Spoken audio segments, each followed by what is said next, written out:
ফার্স্টে কড়াখানা বসিয়ে দেবো গরম করার জন্য। আমাদের কড়াখানা ভালো করে গরম হয়ে গেছে, এবারে সর্ষের তেলটা দিয়ে দেবো আলু ভাজার জন্য। বন্ধুরা, আমাদের তেলটা গরম হয়ে গেছে, এবার একটু তেলের মধ্যে হালকা করে লবণ হলুদটা দিয়ে দেবো।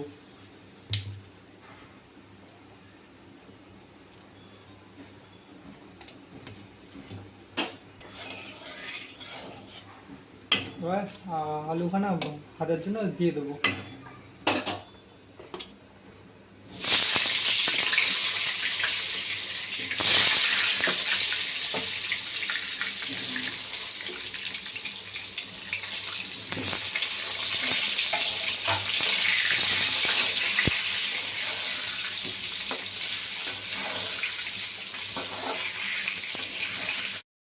গুলো ভালো করে ভাজা হয়ে গেছে, আর তুলে নেবো।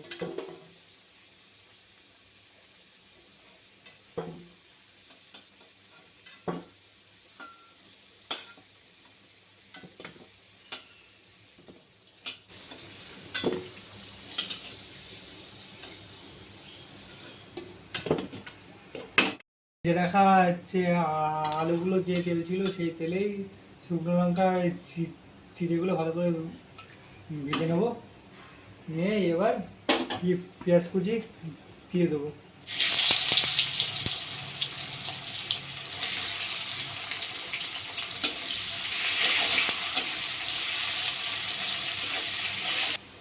আমাদের পেঁয়াজটা ভালো করে ভাজা হয়ে গেছে, এবার আদা বাটা, জিরে বাটা, রসুন বাটা একসঙ্গে দিয়ে দেবো।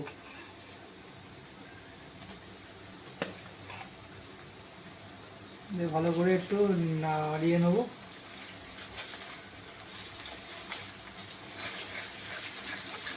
আমাদের হচ্ছে আদা বাটা, জিরে বাটা, রসুন বাটা ভালো করে হচ্ছে ভাজা হয়ে গেছে, এবার লঙ্কা পেস্টটা দিয়ে দেবো। দিয়ে ভালো করে নাড়িয়ে নেবো। আমাদের মশলাটা ভালো করে কষানো হয়ে গেছে, এবার লঙ্কা দেওয়া জলটা এখন করে নেবো, ফুটিয়ে নেবো।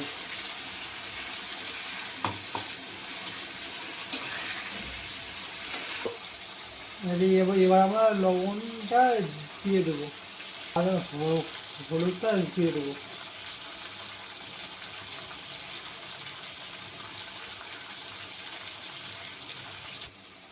আমাদের মশলাখানা ভালো করে কষানো হয়ে গেছে, মশলা থেকে তেলটা ছেড়ে দিয়েছে, এবার টমেটোগুলো দিয়ে ভালো করে কষিয়ে নেবো।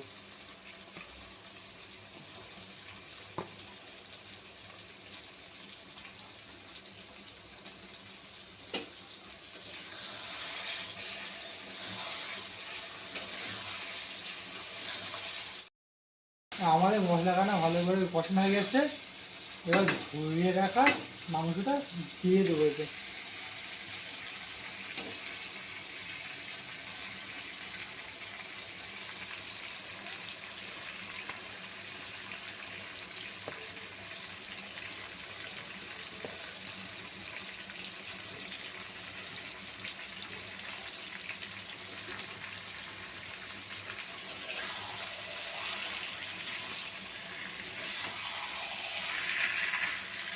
এবার আলুখানা দিয়ে ভালো করে কষিয়ে নেবো মাংসটা।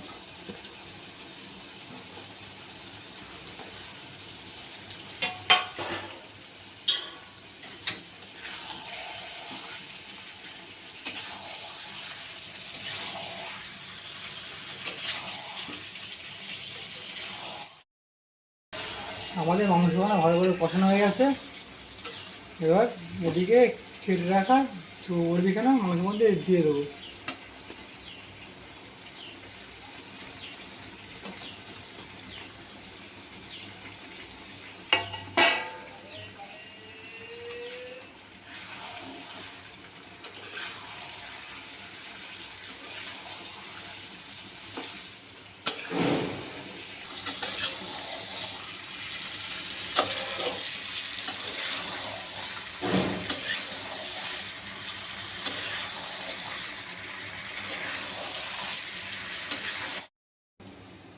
আমাদের মাংসখানা ভালো করে কষানো হয়ে গেছে।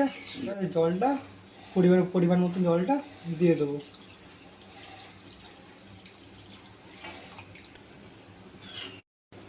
আমরা মাংসের মধ্যে জলটা দিয়েছি। এবার মাংসটা সেদ্ধ হওয়ার জন্য ঢেকে ঢেকে দেবো।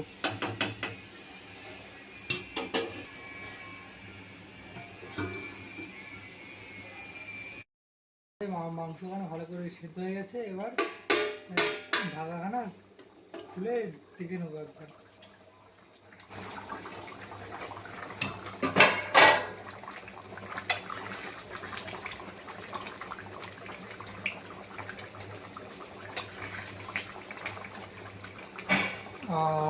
আলুখানা ভালোভাবে গলে গেছে, মানে তাহলে মাংসটা ভালোভাবে সেদ্ধ হয়ে গেছে আমাদের।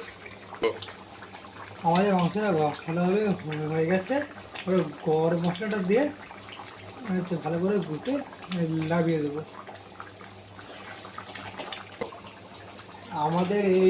আমাদের ভিডিও যদি ভালো লেগে থাকে তাহলে লাইক, কমেন্ট, শেয়ার অ্যান্ড সাবস্ক্রাইবটা করে দিও।